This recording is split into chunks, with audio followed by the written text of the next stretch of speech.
예수께서 무리를 보시고 산에 올라가 앉으시니 제자들이 나아온지라. 심령이 가난한 자는 복이 있나니 천국이 그들의 것임이요.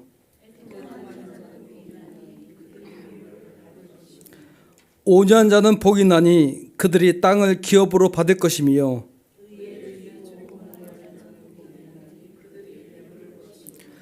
긍휼히 여기는 자는 복이 있나니 그들이 긍휼히 여김을 받을 것임이요.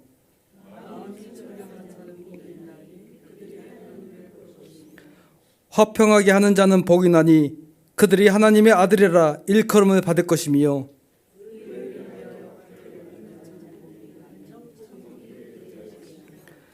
나로 말미암아 너희를 욕하고 박해하고 거짓으로 너희를 거슬려 모든 악한 말을 할 때에는 너희에게 복이 있나니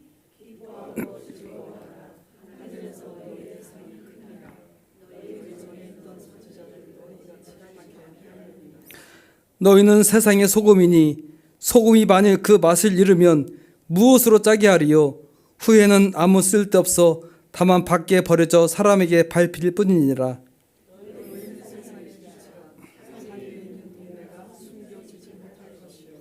사람이 등불을 켜서 말 아래에 두지 아니하고 등경 위에 두나니 이러므로 집안 모든 사람에게 비치느니라. 같이요.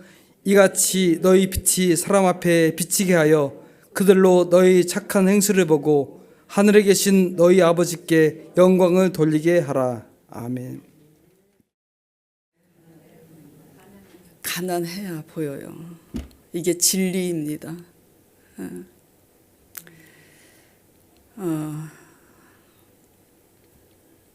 여기에 가난은 마음의 가난함을 얘기하는 거예요. 뭐 돈이 없어서 가난한 게 아니라 열심은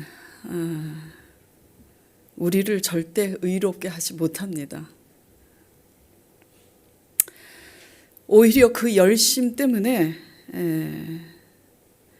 마음을 단단하게 굳은 마음으로 쌓게 되는 것 같아요.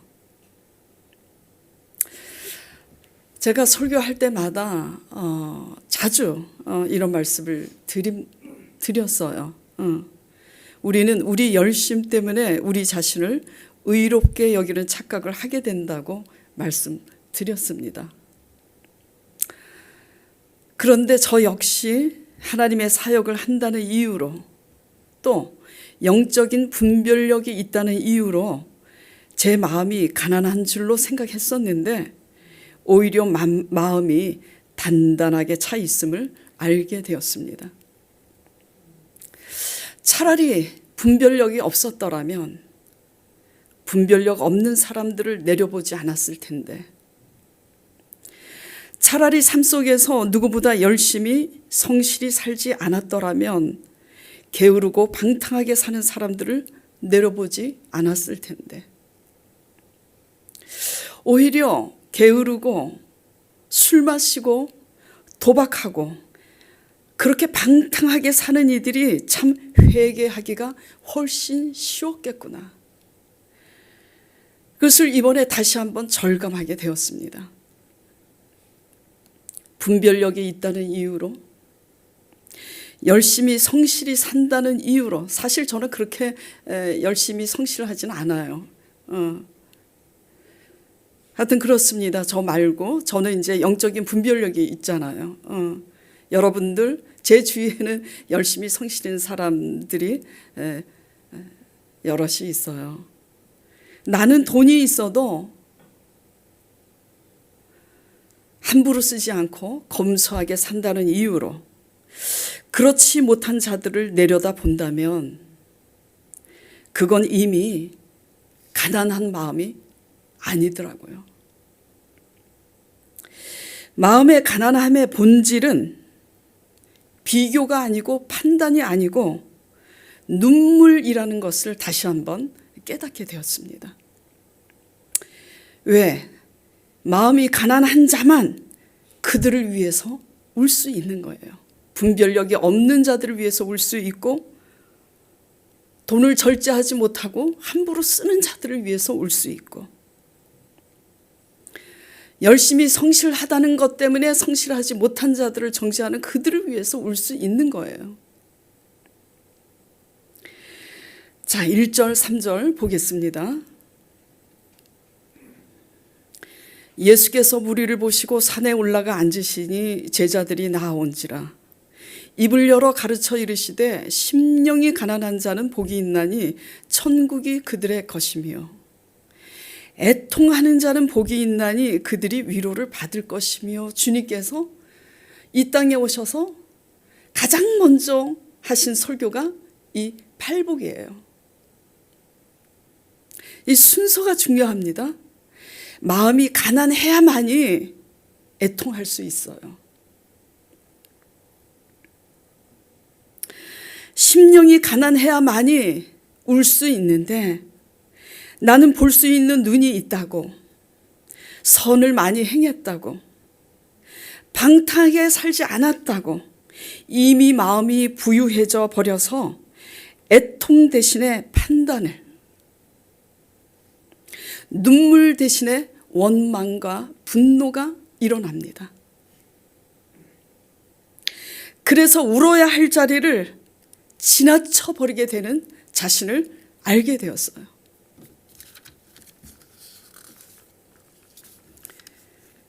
가난한 마음은 그들을 위해서 울게 만들지만 부유한 마음은 화나게 만듭니다.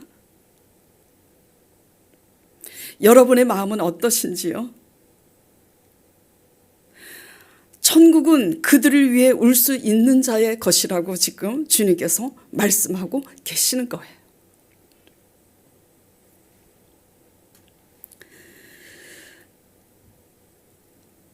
주님의 말씀이 100번 맞습니다.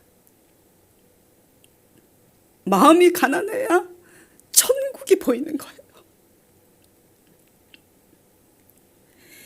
마음이 가난하지 않으면 하나님의 뜻이 보이지 않습니다. 주님은 하나님 나라에 대해서, 하나님의 뜻에 대해서 이렇게 말씀하고 계세요. 자, 3절, 4절, 13절, 16절 다시 보겠습니다. 심령이 가난한 자는 복이 있나니 천국이 그들의 것이며 애통하는 자는 복이 있나니 그들이 위로를 받을 것이며, 너희는 세상의 소금이니 소금이 만일 그 맛을 잃으면 무엇으로 짜게 하리요? 후에는 아무 쓸데없어서 그저 밟힐 뿐이라고. 너희는 세상의 빛이라 산 위에 있는 동네가 숨겨지지 못할 것이요, 사람이 등불을 켜서 말 아래 두지 아니하고 등경 위에 두나니 이러므로 집안 모든 사람에게 비치느니라. 이같이 너희 빛이 사람 앞에 비치게 하여 그들로 너희 착한 행실을 보고 하늘에 계신 너희 아버지께 영광을 돌리게 하라.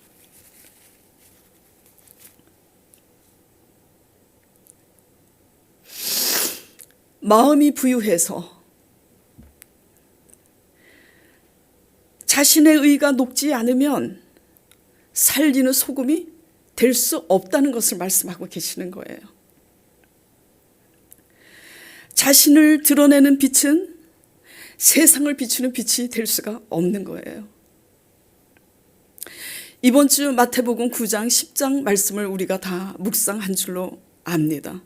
마태복음 9장에 두 소경 이야기가 나와요. 예수님이 지나가신다는 그 말에 그들이 나와서 소리를 지릅니다. 다윗의 자손 예수여, 우리를 불쌍히 여겨달라고. 예수님이 그들에게 묻습니다. 내가 능히 이 일을 할 줄 믿느냐?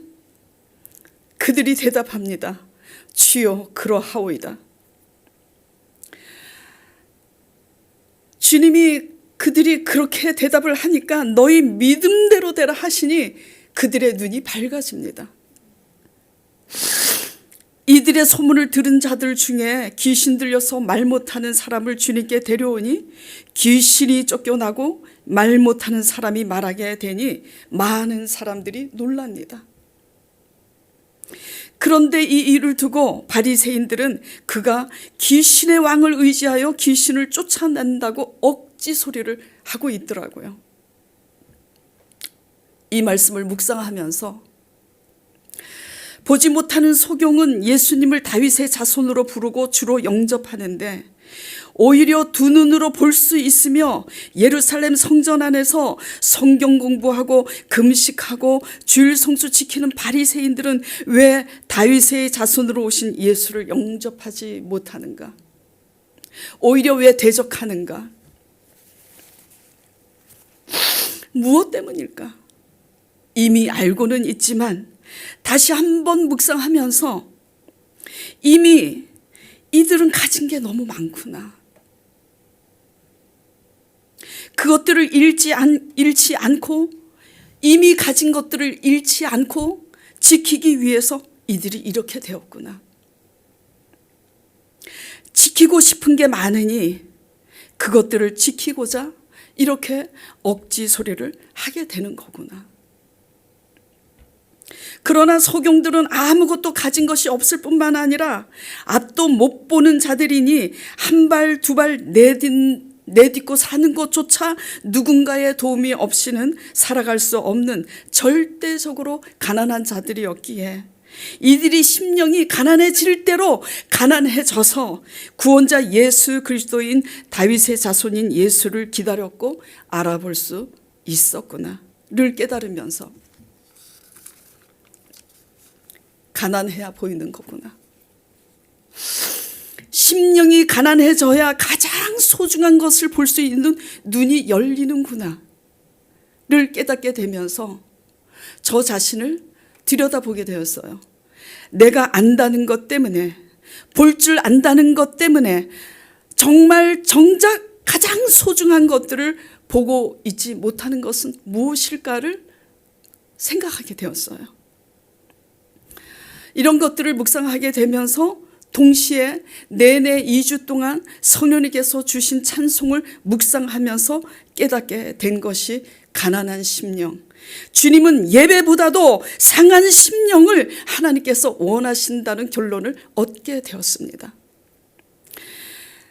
성령님께서 저에게 계속 주시는 그 찬송이 있었어요.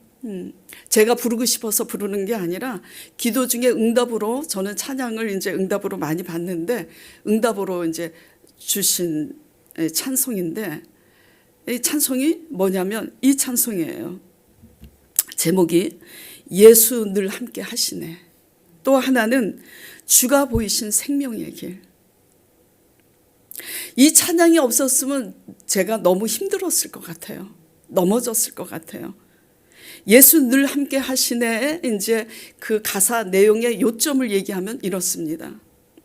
고단한 인생길, 힘겨운 오늘도 예수 내 마음 아시네. 그러나 이 또한 지나가리라. 주어진 내 삶의 시간 속에 주의 뜻 알게 하소서. 그리고 주가 보이신 생명의 길, 그 가사의 요점은 이렇습니다. 상한 마음을 주님 앞에 드리며 나아갈 때 나의 의로움이 되시고 나의 길이 되시는 그 이름 예수. 나의 길을 오직 그가 아시나니 나를 단련하신 후에는 내가 정금같이 나아오리라. 고단하고 힘겨운 시간 속에서 주의 뜻은 바로 상한 심령을 드릴 수 있어야 정금같이 나오게 되고 그렇게 될 때야 하나님이 내게 주신 언약대로 하나님 나라를 하나님이 이루시겠구나를 깨닫게 되었습니다. 그리고 상한 심령에 대해서 내 시각에서 상한 심령이 아니라 하나님의 시각에서 원하시는 상한 심령이 뭘까를 다시 한번 연구하게 되면서 깨닫게 된 것은 상한 심령은 감정적으로 마음이 상한 그것을 얘기하는 게 아니라 상처를 받았지만 그 상처를 넘어서 별이 되는 마음. 그러니까 상한 심령은 상처에 머문 마음이 아니라 그 상처를 하나님께 올려드림으로써 빛으로 바뀐 마음임을 깨닫게 되면서 상처를 통과해야 요셉이 시기심으로 자신을 판 형들을 용서하고 오히려 먹이고 입힘으로 가난한 심령이 될 수 있는 그 마음이 정금 같은 마음이구나 깨닫게 되면서 정말 이 사실을 또 깨닫게 되는 거예요. 상처에 머무르면 분노가 되고 상처를 곱씹고 붙잡으면 나는 피해자가 되는구나. 근데 그 상처를 하나님 앞에 올려드리면 그 상처를 통과하게 되어서 별이 되는구나. 상처를 통과해서 별이 될 때야 비로소 가난한 심령이 되는구나.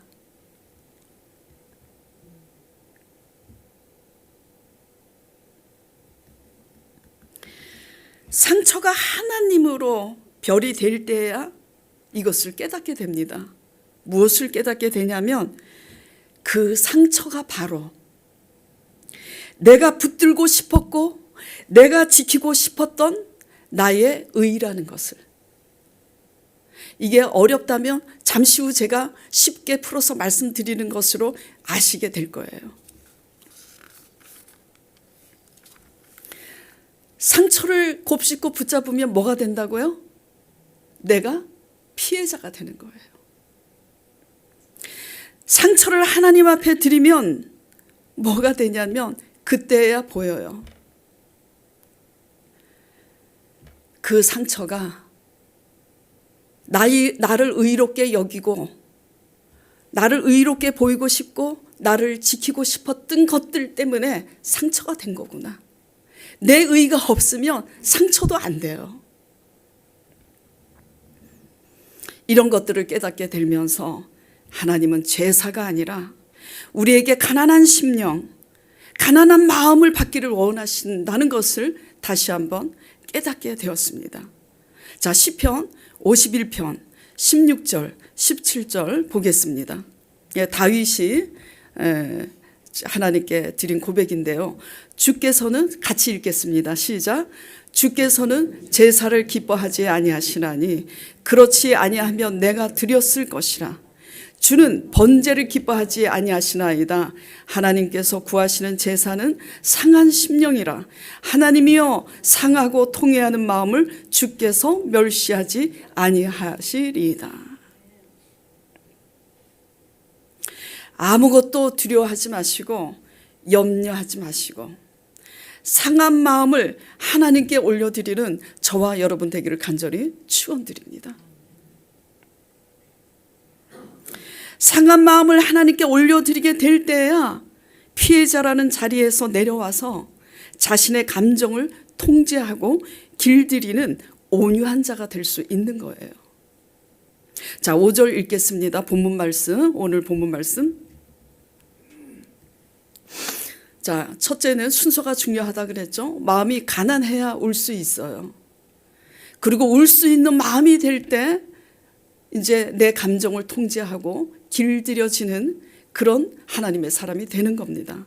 온유한 자는 복이 있나니 그들이 땅을 기업으로 받을 것이요. 이 온유는요, 성격이 온순한 사람이 있어요. 순둥이. 그런 온유를 얘기하는 게 아니에요. 여기에서 말씀하시는 온유는 하나님 앞에 길들여진 사람이에요. 속이 상해도 화를 참을 줄 아는 마음. 하고 싶은 말이 많아도 침묵할 수 있는 마음. 통제되고 감정이 상했어도 감정을 드러내지 않는 거. 이게 통제되고 길들여진 마음이 온유한 마음입니다. 사람에게 칭찬 듣는 그런 무엇을 잘하고 성격이 온순한 그런 차원이 아닌 거예요. 형들의 시기심으로 자신을 노예로 팔았지만 하나님 앞에 길들여져서 자신을 판 하나님 앞에 길들여진 요셉은 자신을 판 형들을 향해 자기 분노를 쏟아내지 않았습니다. 그렇게 될 때만이 하나님의 온유한 하나님의 사람이 되는 거예요. 그렇게 온유한 사람이 됐을 때 이제 7절이 되는 겁니다. 자, 뭐라 그러죠? 7절에 긍휼히 여기는 자는 복이 있나니 그들이 긍휼히 여김을 받을 것이며.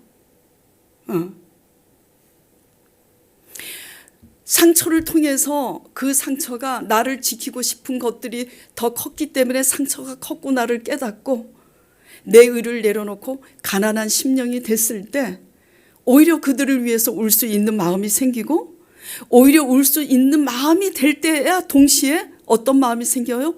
긍휼히 여기는 마음이 생기는 거예요. 그래서 주님께서는 말씀하셨습니다. 너희의 의가 바리새인과 서기관보다 더 낫지 아니하면 결단코 천국에 들어갈 수 없다고. 주님께서 원하시는 것은 제사가 아니라 자비와 긍휼이라고. 자, 7절 9절 읽겠습니다. 긍휼히 여기는 자는 복이 있나니 그들이 긍휼히 여김을 받을 것이며 마음이 청결한 자는 복이 있나니 그들이 하나님을 볼 것이며 화평케 하는 자는 복이 있나니 그들이 하나님의 아들이라 일컬음을 받을 것이요. 상처받아서 상처를 곱씹다가 내가 피해자라는 의식이 되면 화평할 수가 있어요? 없어요? 화평할 수 없어요. 그 상처를 하나님 앞에 올려드릴 때 그 상처를 통과할 때 내 의를 내려놓게 되고 내 의를 내려놓게 될 때 상처를 내려놓게 되고 도리어 울 수 있는 사람이 되는데 울 수 있는 사람이 될 때 화평하게 되는 거예요. 용서하게 되는 거예요. 이것을 믿으시기 바랍니다. 이게 천국이에요. 이것이 하나님이 원하시는 천국이에요. 이것이 하나님이 원하시는 하나님 나라예요. 이것이 빛과 소금이에요. 뭘 열심히 일을 잘해서 소금이 아니라.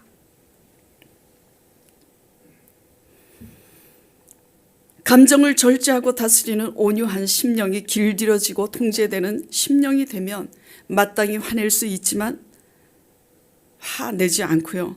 이길 수 있지만 양보하게 되고요. 따질 수 있지만 하나님께 맡기게 됩니다. 이게 뭐죠? 정금같이 되는 거예요. 이것에 길들여지고 익숙해지면 믿음의 정상에 서게 되는 겁니다. 믿음의 정상이 뭘까요? 능력일까요? 자, 11절 12절 보겠습니다. 나로 말미암아 너희를 욕하고 박해하고 거짓으로 너희를 거슬러 모든 악한 말을 할 때는 너희에게 복이 있나니 기뻐하고 즐거워하라. 하늘에서 너희의 상이 큼이라. 너희 전에 있던 선지자들도 이같이 박해하였느니라. 예. 선을 행했는데 오히려 요거도 먹고 박해하고 거짓으로 너희를 거스리며 이거보다 더 배신감 느끼고 아픈 게 어디 있겠어요. 그런데 정금같이 되면 오히려 이것으로 기뻐하고 즐거워하게 되는 거예요. 된다는 거예요. 이 경지까지 가면은 이제 진정한 순교자가 되는 거죠. 그런데 말이에요. 그런데 말입니다. 우리가 진심으로 하나님을 사랑하지만 이 가난한 마음이 우리 힘과 노력으로 되냐고요. 안 돼요. 저도 그렇고 우리 힘으로 되지 않습니다. 우리 힘으로 되지 않기 때문에 하나님이 물과 불의 시험 가운데 집어넣는 거예요.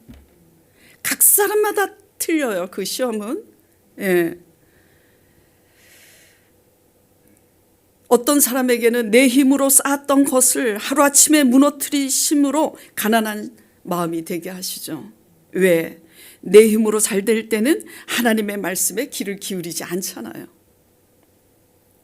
내 힘으로 쌓아 올린 것이 무너질 때야 내가 할 수 있는 게 아무것도 없음을, 하나님이 지켜주시지 않으면 허사임을 깨닫고 그때야 하나님 말씀에 귀를 기울이는 가난한 심령이 될 수 있습니다. 그래서 하나님께서 내 힘으로 성공하고 내 힘으로 쌓은 것들을 무너뜨리시는 거예요.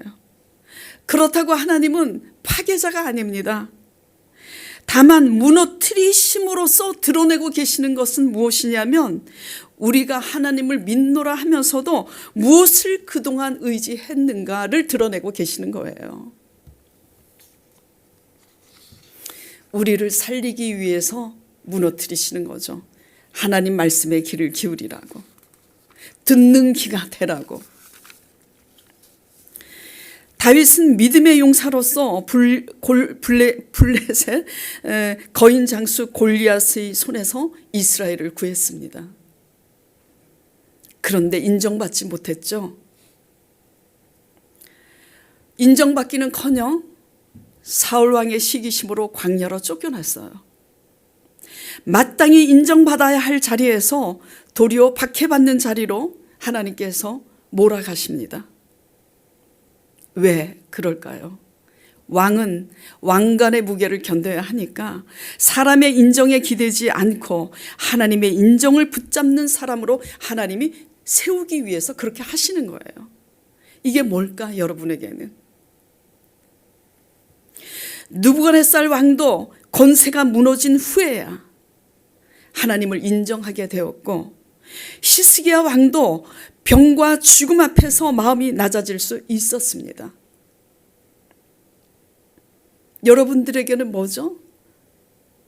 몇 달 전에 제가 카페에 이렇게 왔다 갔다 하는데 큐티 하시던 이제 젊은 자매가, 목사님 저희 큐티 하는데 옆에 좀 잠깐 앉으세요. 그 붙잡혀서인지 앉게 됐는데 그날따라 전부 다 울어. 그 저를 붙잡아 놓고 계속 우는 거야. 목사님 들으라고 이제 그렇게 앉혀놓은 건 아니에요. 앉혀놓고 하다 보니까 다 울더라고. 뭐 때문에 우느냐? 다들 언니 때문에 우는 거야.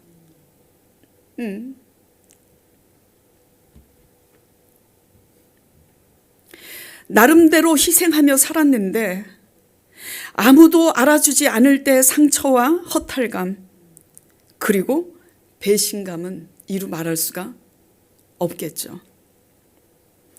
그러나 상처를 붙들고 곱씹으면 피해자가 되는 거예요. 그리고 상처를 준 사람은 뭐가 되죠? 가해자가 되는 거예요. 이러면 시험에 지는 거예요. 하나님 안에서는 가해자도 없고 피해자도 없다라는 것을 믿으시기 바랍니다. 순리로 볼 때는 부모가 자식을, 언니가 동생을, 오빠가 동생을 보호하고 지키고 그들을 위해서 사는 게 순리인데, 도리어 자식이 부모를 위해서 희생하고 도리어 동생이 언니를 위해서, 오빠를 위해서 희생하고 살았는데, 언니가 알아주기보다는 그것을 너무나 당연한 것으로 여기고 도리어 불평한다면 그 아픔과 그 배신감은 이루 말할 수가 없겠죠. 그래서 그날 자매들이 그렇게 울은 거예요. 그런데 주님은 오늘 이 말씀으로 우리를 초청하시는 거예요. 13절 보겠습니다. 너희는, 같이 읽을게요. 시작. 너희는 세상의 소금이니 소금이 만일 그 맛을 잃으면 무엇으로 짜게 하리요? 후에는 아무 쓸데없어 다만 밖에 버려져 사람에게 밟힐 뿐이니라. 희생하고도 버림받을 수 있음을 알아야지 돼요. 왜? 잘못한 게 없는데, 희생했는데 왜 버림받아? 자, 마가복음 9장 50절 말씀 보겠습니다. 같이 또 읽겠습니다. 소금은 좋은 것이로되 만일 소금이 그 맛을 잃으면 무엇으로 이를 짜게 하리요? 너희 속에 소금을 두고 서로 화목하라 하시니라. 자, 소금은 맛을 잃으면, 소금이 녹지 않으면 맛을 잃잖아요. 배추를 절이고 생선을 절일 때 부패되지 않게 절이려면 소금이 녹아야 되잖아요. 소금이 빨리 녹기 위해서 어떻게 하죠? 물을 칠하잖아. 근데 소금이 녹아서 맛이 안 나면 그 소금은 쓸모가 없어요. 밖에 버릴 뿐이에요. 하나님께서 우리를 부르신 것은 소금으로 부른 거예요. 소금이 아우성합니다. 아파요. 나 이렇게 희생했는데, 나 이렇게 양보했는데, 내가 이렇게 선을 행했는데 알아주지 않는다고. 아파요. 내 주님은 말씀하세요. 그 상한 마음을 아버지께 드리라고. 그 상한 마음을 사람에게 누설하지 말고 하나님께 올려드리라고. 그러면 그 상한 마음을 통과하게 돼서 그 상처가 뭐가 된다고? 별이 되는 거예요. 뭐가 되죠? 내 의의를 내려놓는 거예요. 내가 어떻게 했는데, 내가 얼마나 희생했는데. 물론 그런 마음으로 우리가 희생하지 않습니다. 그런 마음을 갖고 있다면 희생 못해요. 그래서 계산하지 않고 희생을 했는데, 우리는, 저도 그렇고 여러분도 그렇고 계산하지 않고 섬기고 희생하지만 도리어 상처가 돼서 돌아올 때는 어떻게 돼요? 피해자가 되는 거예요. 상대방은 가해자가 되는 거고. 그래서 상처 준 이들이 가해자가 되고 당하는 이가 피해자가 됐을 때는 소금이 될 수가 없는 거예요.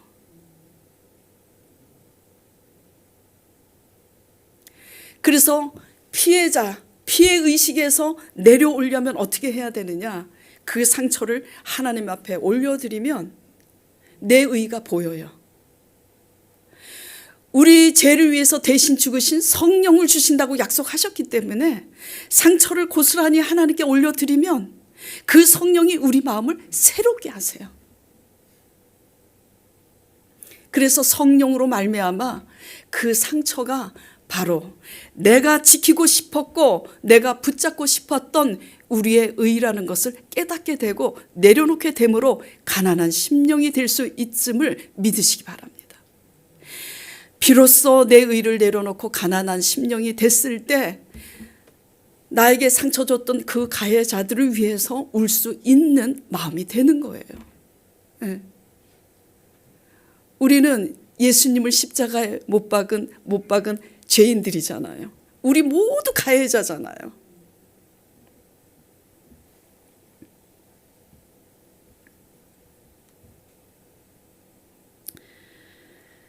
내가 어떻게 했는데 라는 이 자신의 의가 녹아지고 맛이 나기 위해서 상처받은 마음을, 상한 마음을 하나님께 올려드릴 때 아픔과 상처를 통과하게 되는 별이 되어서 그들을 다시는 가해자로 보지 않고 그들을 위해 울 수 있는 가난하고 낮아진 겸손한 마음이 된다는 것을 믿으시기 바랍니다. 이것이 하나님 나라예요. 이것이 천국이라고 말씀하시는 거예요. 그러므로 우리에게 임한 고난과 환난과 아픔들을, 상처들을 환영하고 감사하는 저와 여러분 되기를 간절히 축원드립니다. 감사함으로 우리의 아픔을 하나님께 올려드릴 때에 거듭나게 된다는 것을 믿으시기 바랍니다.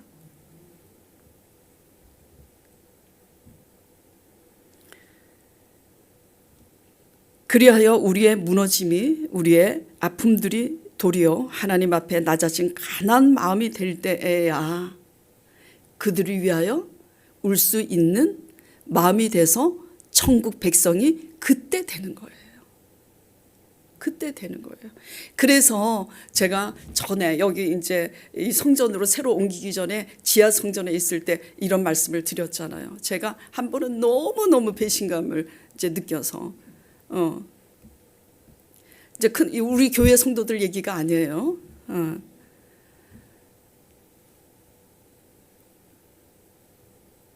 제가 이제 큰 돈을 빌려 그것도 이제 제가 옛날에 좀 투기성이 있어가지고 욕심 때문에 이제 돈을 이제 빌려줬는데 그 친구가 이제 망하는 바람에 저한테 돈을 못 주게 됐는데 그때 상당히 큰 돈이에요. 아파트 한 채를 살 수 있는 돈인데 제가 하나님을 의지하기보다 젊을 때 사람을 의지했구나 깨닫고 회개하고 나니까 그 망한 친구한테 돈 받을 생각하지 말아야 되겠구나 하고 그 친구의 돈을 탕감해 줬다 그랬잖아요. 그래서 그 큰 돈을 탕감해 줬는데 그 친구가 두 번째 이제 나를 죽이는 사건이 있었어요. 그랬을 때 제가 너무 억울해서 하나님 앞에 펑펑 울었어요. 그때 또 이상하게 이제 텔레비에서 코미디언들이 유행하는 이제 그걸 뭐라 그러지? 지금 용어가 있었는데 그게 뭐냐면 2번 죽입니다. 나이 드신 분들은 이제 기억할 텐데. 그래서 제가 기도했어요. 누구누구 엄마가 하나님 저를 2번 죽이고 있습니다. 그 큰 돈을 탕감을 해줬는데 그 은혜를 망각하고 또 저한테 이런 짓을 하니 하나님 저를 2번 죽입니다. 그래서 저는 하나님이 제 편을 들 줄 알았어요. 그랬더니 성령님께서 뭐라 그러시냐면 그녀를 위해서 울라 그러시더라고요. 그래서 펑펑 울었잖아요. 왜? 억울해서. 내 편 들어주실 줄 알았는데 그녀를 위해서 울라니 이렇게 믿는 게 힘들어서야 어떡해.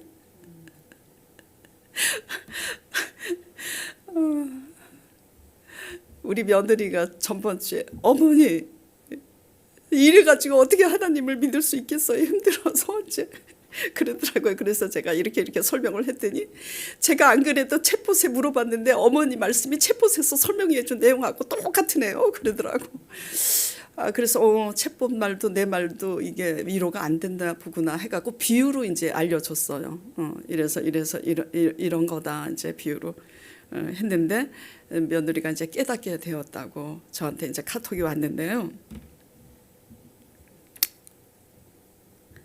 천국은 그런 거예요. 빛과 소금이 되는 거는 저절로 되지 않습니다. 녹아야 되는 거예요.